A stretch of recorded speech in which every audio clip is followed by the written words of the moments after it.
What's going on, everyone? So, Victor Wembanyama and Anthony Davis. These are the two guys that I think are going to be going head-to-head this year for Defensive Player of the Year. Now, Anthony Davis is long overdue, in my opinion, and many people's opinions. Whether you're a Laker fan, whether you hate the Lakers, however you feel, there's no denying that Anthony Davis should have, bare minimum, at least one Defensive Player of the Year award.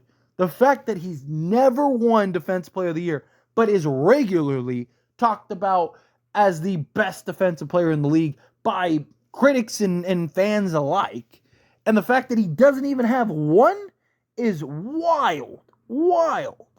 And then Victor Wembanyama last year, I thought he should have won it. Right? If you weren't going to give it to Anthony Davis last year, then you should have given it to Wemby. Right? Because Wemby was the best defensive player by pretty much every metric last year. And I don't care if he's a rookie. I don't care what. Right? It's an individual award. It's not a team award. It's not a team accomplishment. And I feel like the Defensive Player of the Year award really has lost that player status. Right? I feel like, you look at somebody, which, to his credit, Rudy Gobert, excellent defender. But he's a guy that last year in particular wasn't, by most metrics, wasn't even top five. Right? There were several players that you could make a genuine argument for. Victor Wembanyama, again, being one of them. Anthony Davis being another one. Right? But you've seen it several times in the last few years. Right? Like dating back to even Marcus Smart when he won Defensive Player of the Year.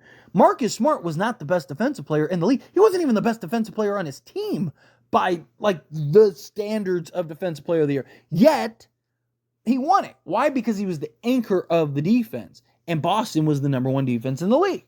Well, look at Minnesota. You had the same scenario. Last year, you had Rudy Gobert win Defensive Player of the Year, not because he was the best defensive player in the league, but because his team was the best defensive team, and he was the anchor of that defense. Right? Well, again, okay, what is the criteria here? What is the metrics for Defensive Player of the Year?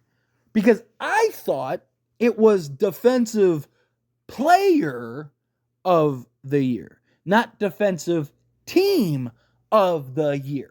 Which, if you want to give Defensive Team of the Year, then do that.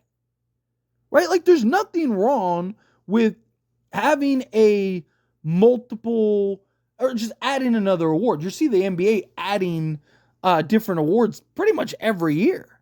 Right? Every year, it's there's a new defensive player, or there's a new award, right? So give a Defensive Player of the Year award, and then give a defensive team.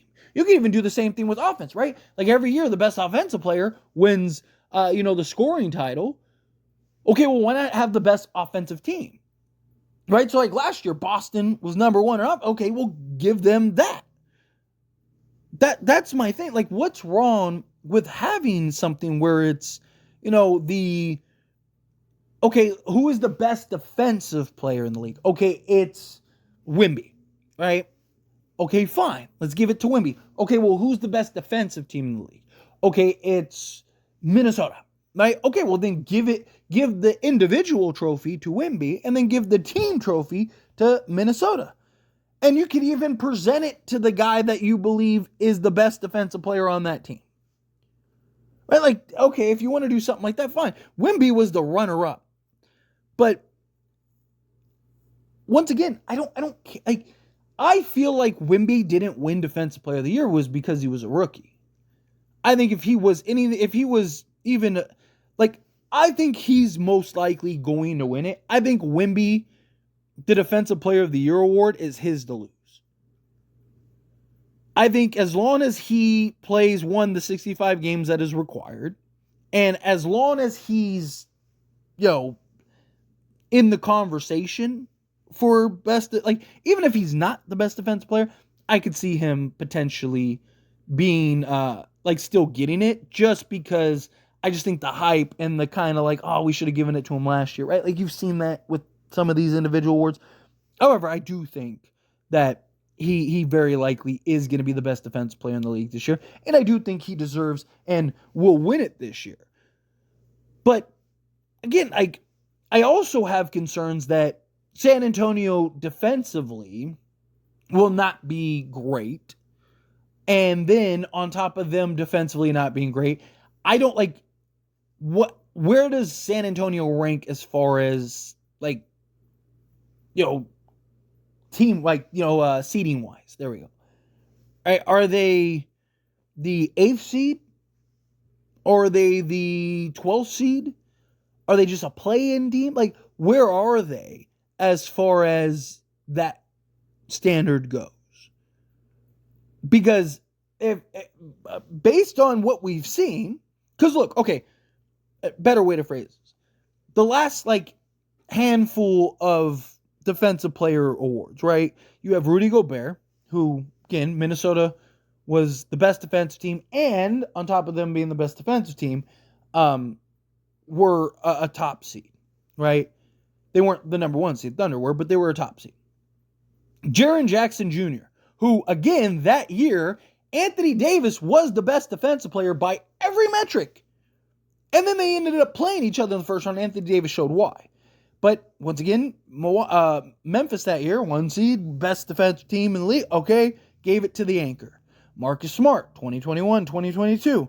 Again, Boston, top seed. Again, he wasn't even the best defensive player on his team, but he's the anchor, gets the award. Then you have Rudy Gobert again. Then you have Giannis, right? Again, top teams, defensive anchors.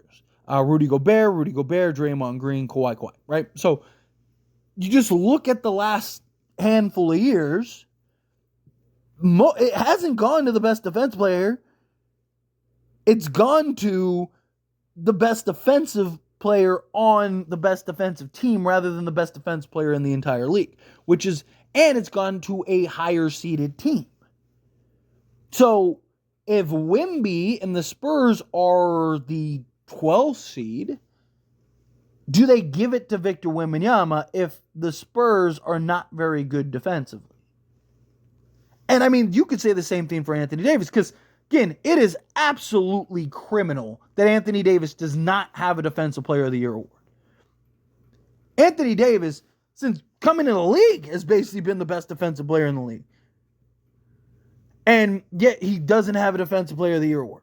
Okay, fine. Well, this year, so far, he's off to an excellent start. Now, it's been 1 game into the season, but, if anybody could keep up and maintain what we saw Anthony Davis do in that opening game against Minnesota, it's Anthony Davis, in which he had 3 blocks and 1 steal, so 4 stocks total. Also, though, same thing as with Wemby, where do the Lakers end up falling as far as seeding goes? I think, personally, Lakers will be a top 5 seed. I said it in my predictions for, where I think teams will land and all that stuff. I think Lakers will be a top 5 seed. I think that they were really good last year. They should have been, if they won, so the Lakers lost 10 out of 13 games after the in-season tournament, and a lot of that was because of Darvin Ham, just rotations and lineup, and just kind of going off the rails a little bit. If they win half of those games, they're the 4 seed last year.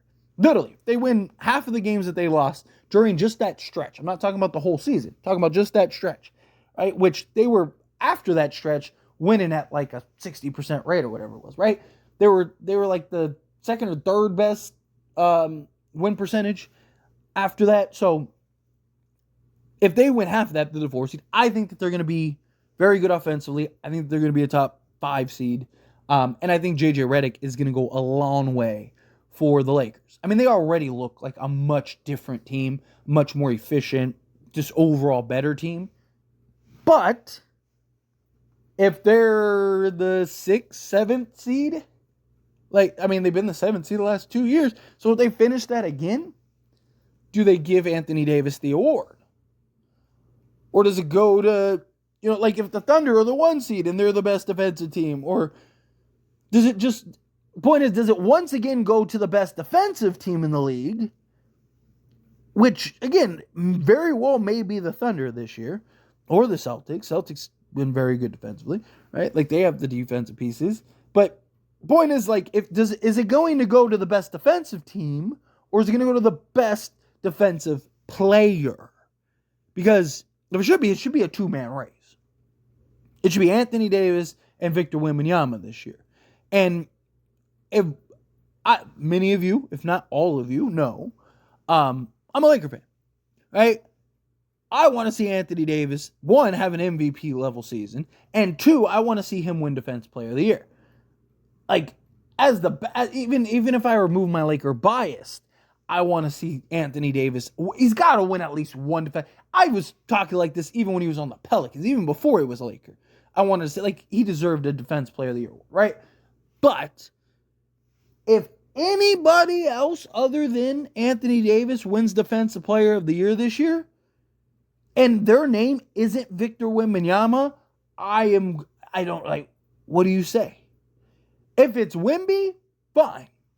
That's fair. Because, again, Wemby is going to be the best defensive player in the league. If it's not, obviously, again, circumstances, right? Because you have to play 65 games now and stuff. So if, Anthony Davis or Wemby don't play 65 games, then that changes things. But assuming that they both do, right, then one of them should be winning. It should be a two-man race to lose.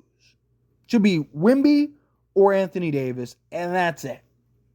If one of those two don't win it, I am going to be very bothered. But anyway, as always, this is a discussion, and I pass a question on you. Let me know your thoughts and opinions down in the comments below. What do you think? How do you feel? What are your thoughts? Do you agree with me? Do you think, yes, it literally is a two-man race? If one of them don't win it, it's rigged, it's nonsense, whatever. Do you think, no, hey, maybe somebody else emerges, maybe somebody else is just really that great? Again, however you feel, whatever your thoughts are. Either way, let me know. Love to hear it down in the comments below. That being said, if you haven't liked this video, hit that like button. Helps me a lot. Helps me enjoy these types of videos, and I truly appreciate it. Not subscribe channel, hit that subscribe button. Turn on the bell notifications. Appreciate y'all. See you in the next one. Thank you.